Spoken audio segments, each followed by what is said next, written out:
Hello, and let's delve straight into Chapter 9 of The Lion, the Witch and the Wardrobe. In the Witch's House. And now, of course, you want to know what had happened to Edmund. He had eaten his share of the dinner, but he hadn't really enjoyed it, because he was thinking all the time about Turkish delight. And there's nothing that spoils the taste of good, ordinary food, half so much as the memory of bad magic food. And he had heard the conversation and hadn't enjoyed that much either, because he kept on thinking that the others were taking no notice of him and trying to give him the hard shoulder. They weren't, but he imagined it. And then he had listened until Mr. Beaver told them about Aslan, and until he heard the whole arrangement for meeting Aslan at the stone table. It was then that he began very quietly to edge himself under the curtain which hung over the door. For the mention of Aslan gave him a mysterious and horrible feeling, just as it gave the others a mysterious and lovely feeling. Just as Mr. Beaver had been repeating the rhyme about Adam's flesh and Adam's bone, Edmund had been very quietly turning the door handle, and just before Mr. Beaver had begun telling them that the White Witch wasn't really human at all, but half a djinn and half a giantess, Edmund had got outside into the snow and cautiously closed the door behind him. You mustn't think that even now Edmund was quite so bad that he actually wanted his brother and sisters to be turned into stone. He did want Turkish delight and to be a prince and later a king, and to pay Peter back for calling him a beast. As for what the witch would do with the others, he didn't want her to be particularly nice to them, certainly not to put them on the same level as himself. But he managed to believe, or to pretend he believed, that she wouldn't do anything very bad to them. Because, he said to himself, all these people who say nasty things about her are her enemies, and probably half of it isn't true. She was jolly nice to me. Anyway, much nicer than they are. I expect she is the rightful queen, really. Anyway, she'll be better than that awful Aslan. At least that was the excuse he made in his own mind for what he was doing. It wasn't a very good excuse, however, for deep down inside him, he really knew that the White Witch was bad and cruel. The first thing he realised when he got outside and found the snow falling all around him was that he had left his coat in the beaver's house. And of course there was no chance of going back to get it now. The next thing he realised was that the daylight was almost gone, for it had been nearly 3 o'clock when they sat down to dinner, and the winter days were short. He hadn't reckoned on this, but he had to make the best of it. So he turned up his collar and shuffled across the top of the dam. Luckily it wasn't so slippery since the snow had fallen, to the far side of the river. It was pretty bad when he reached the far side. It was growing darker every minute, and what with that and the snowflakes swirling all round him, he could hardly see 3 feet ahead. And then too there was no road.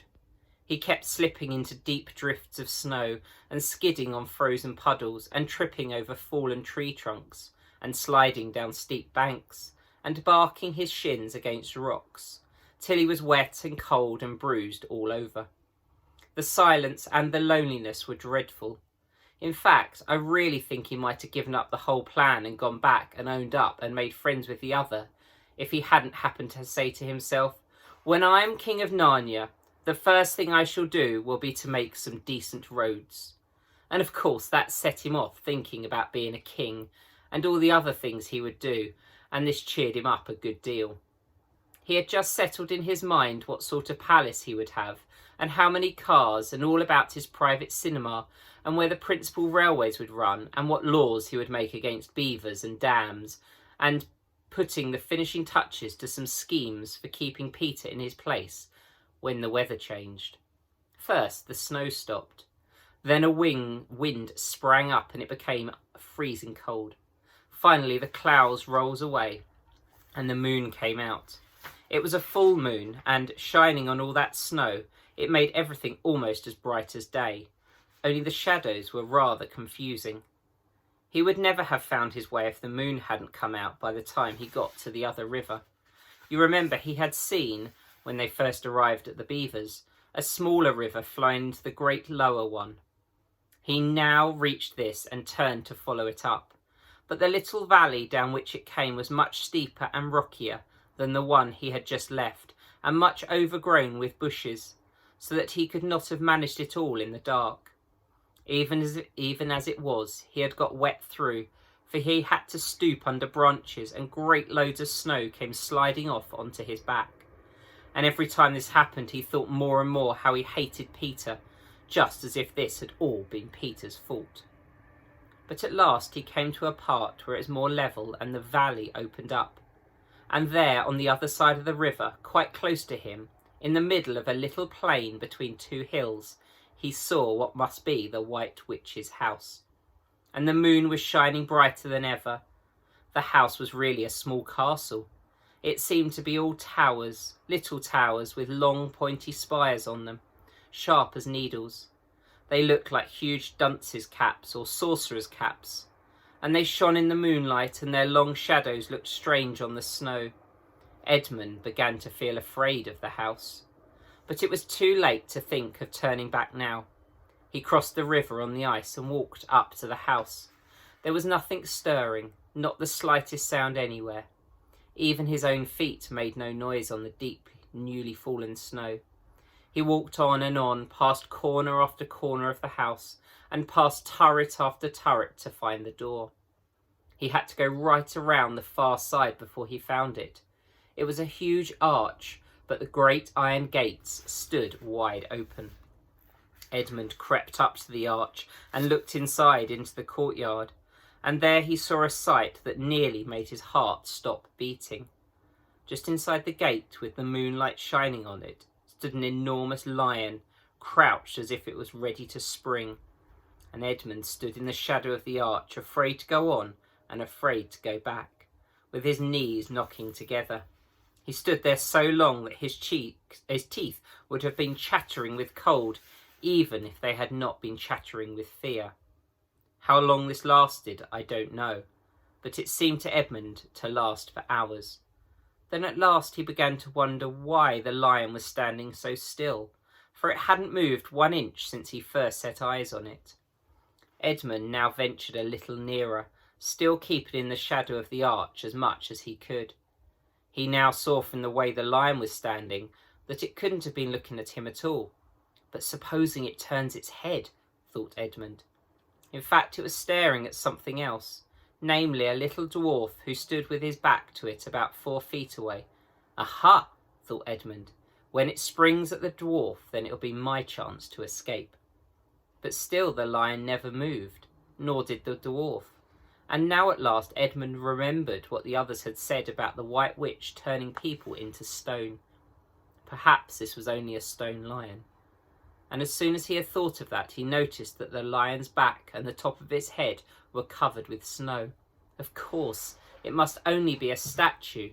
No living animal would let itself get covered with snow. Then very slowly, and with his heart beating as if it would burst, Edmund ventured to go up to the lion. Even now he hardly dared touch it, but at last he put out his hand very quickly and did. It was cold stone. He had been frightened of a mere statue. The relief which Edmund felt was so great that in spite of the cold he suddenly got warm all over right down to his toes, and at the same time there came into his head what seemed a perfectly lovely idea. Probably, he thought, this is the great lion Aslan that they were talking about. She's caught him already and turned him into stone, so that's the end of their fine ideas about him. Pooh, who's afraid of Aslan? And he stood there gloating over the stone lion, and presently he did something very silly and very childish. He took a stump of lead pencil out of his pocket and scribbled a moustache on the lion's upper lip, and then a pair of spectacles on its eyes. Then he said, "Yeah, silly old Aslan, how do you like being a stone? You thought yourself mighty fine, didn't you?" But in spite of the scribbles on its face of the great stone beast, it still looked terrible and sad and noble, staring up in the moonlight. Edmund didn't really get any fun out of jeering at it. He turned away and began to cross the courtyard.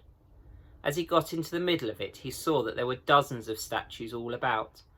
standing here and there, rather as though the pieces stood on a chessboard when it was halfway through a game. There were stone satyrs and stone wolves and bears and foxes and catamountains of stone. There were lovely stone shapes that looked like women, but who were really the spirits of the trees.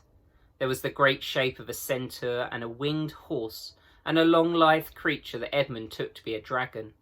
They all looked so strange standing there perfectly lifelike, and also perfectly still, in the bright cold moonlight, that it was eerie work crossing the courtyard. Right in the very middle stood a huge shape like a man, but as tall as a tree, with a fierce face and a shaggy beard, and a great club in his right hand. Even though he knew that it was only a stone giant and not a live one, Edmund did not like going past it. He now saw that there was a dim light showing from a doorway on the far side of the courtyard. He went to it. There was a flight of stone steps going up to an open door. Edmund went up them. Across the threshold lay a great wolf. It's all right, he kept saying to himself. It's only a stone wolf, it can't hurt me. And he raised his leg to step over it. Instantly the huge creature rose, with all the hair bristling along its back, opened a great red mouth, and said in a growling voice, "Who's there? Who's there? Stand still, stranger, and tell me who you are." "If you please, sir," said Edmund, trembling so he could hardly speak. "My name is Edmund, and I'm the son of Adam that Her Majesty met in the wood the other day, and I've come to bring her the news that my brothers and sisters are now in Narnia, quite close in the beaver's house. She wanted to see them." "I will tell Her Majesty," said the wolf. "Meanwhile, stand still on the threshold, as you value your life." Then it vanished into the house. Edmund stood and waited, his fingers aching with cold and his heart pounding in his chest. And presently the great wolf, Morgrim, the chief of the witches' secret police, came bounding back and said, come in, fortunate favourite of the Queen, or else not so fortunate." And Edmund went in, taking care not to tread on the wolf's paws. He found himself in a long, gloomy hall with many pillars, full, as the courtyard had been, of statues. The one nearest the door was a little fawn with a very sad expression on its face, and Edmund couldn't help wondering if this might be Lucy's friend. The only light came from a single lamp, and close beside this sat the White Witch. "I'm come, your Majesty," said Edmund, rushing eager forward. "How dare you come alone?" said the witch in a terrible voice. "Did I not tell you to bring the others with you?" "Please, your Majesty," said Edmund, "I've done the best I can. I've brought them quite close. They're in the little house on top of the dam just up the river with Mr. and Mrs. Beaver." A slow, cruel smile came over the witch's face. "Is this all your news?" she asked. "No, your Majesty," said Edmund, and proceeded to tell her all he had heard before leaving the Beaver's house. "What? Aslan?" cried the Queen. "Aslan, is this true? If I find you have lied to me—" "Please, I'm only repeating what they said," stammered Edmund. But the Queen, who was no longer attending to him, clapped her hand. Instantly the same dwarf whom Edmund had seen with her before appeared. "Make ready our sledge," ordered the witch, "and use the harness without bells." They're going to head off somewhere, but where are they going to go? That's the question. That'll be chapter 10 tomorrow. Hope you've enjoyed chapter 9, and hope your half term is going well. All the best for now. Bye-bye.